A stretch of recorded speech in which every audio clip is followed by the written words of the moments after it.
Good morning mga kasenyor. Nakapagdilig na ako lahat. Pahinga muna ako kasi magna-9 na, mag-aalas 9 na. So, medyo napapagod na rin ang lula nyo. Ayun. So ngayon, nakapagpitas na rin ako ng kamatis. Namitas ako ng kamatis kasi mga hinog na mga kasenyor. Ayan o. Yun yung natira. Pero meron pa rin mga tulad nun, no? Hinog na din yun. Kahit yung mga sa baba, ayun, yung nasa baba. Pwede nang pitasin yan, pero marami na rin kasi akong nakuha, kaya hindi ko na pinitas. Pakita ko sa inyo mga kasenyor, yung aking napitas. Nagkaroon sila ng sakit. Yung bunga na nabubulok yung puwit niya. Ang ano daw niyan, ito siya mga kasenyor. Yung dahilan daw niyan, kulang sa calcium. Dapat maliit pa, nilagyan ko na siya ng calcium hanggang sa namulaklak. Kaso hindi ko siya nalagyan dahil nagkampante ako dahil mataba naman yung lupa. Pero yung lupa, mataba lang siya pero kulang sa calcium. Kaya kailangan siya ng calcium nitrate. Nalagyan ko naman siya pero sabi nga it's too late. Late na. Kasi malalaki na yung bunga niya. Tapos nagumpisa na siyang magkaganyan.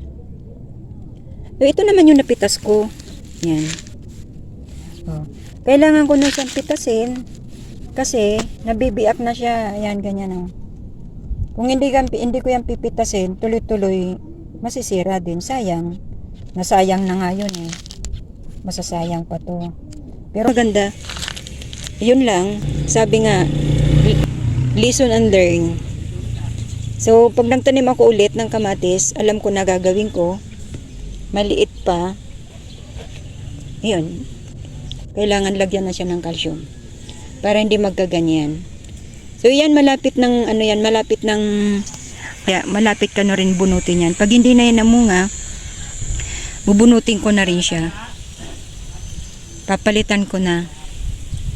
Pero kailangan lagyan ulit ng manure para maganda yung tubo, mataba pa din. Tsaka dapat ibibilad muna yung lupa para magkaroon ng nutrients. Mga kasenyor, dito natutuwa din ako. Ayan o. Yung blackberry. Ganyan din siya kaliit pero may mga bunga. Ang dami ko na nakuha dyan mga kasenyor. Kinakain ko, pinipitas ko siya. Ang tamis, masarap siya. Kaya lang, kailangan pag pinitas mo siya, black na. Pag hindi siya kasi black, maasim. Pag ganyan red lang, ay napakaasim yan. Pero pag black na, kaya nga siguro tinawag na blackberry. Napakaganda yan sa katawan. Yun mga kasi. Kaya lang ko pinitas kasi ang pula-pula na kitang-kita dito sa highway yan o. Pag maraming dumadaan dyan, lagi nilang binabati. So, mabuti okay lang kung pumitas sila, basta tirahan lang.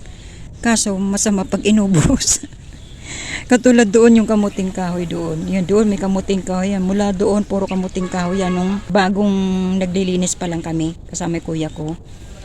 Ang daming kamuting kahoy dyan. Kasi, dito din naman, ginamit nila yung lupa. Tapos pagdating ko ng hapon, wala nang natira. Ubos hanggang doon sa ibaba. Kumuha lang daw sila, wag lang ubusin. Ang problema, inubos hanggang doon sa baba. Ayan. Kaya ito, kailangan pitasin na. Kasi pagka kulay red na, baka maubos. Alam nyo na mga kasenyor. Hindi naman siguro. Pero pag nahingi sila, dumadaan humingi, binibigyan ko. Binibigyan ko sila.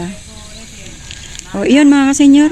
Maraming salamat sa panonood nyo. Sana lahat ng video ko panoorin. Kaya sana panoorin nyo mga kasenyor. Kahit hindi kasenyor, lahat ng tao sa mundo. Kaya maraming salamat at magandang umaga sa inyong lahat. Bye bye. See you next video.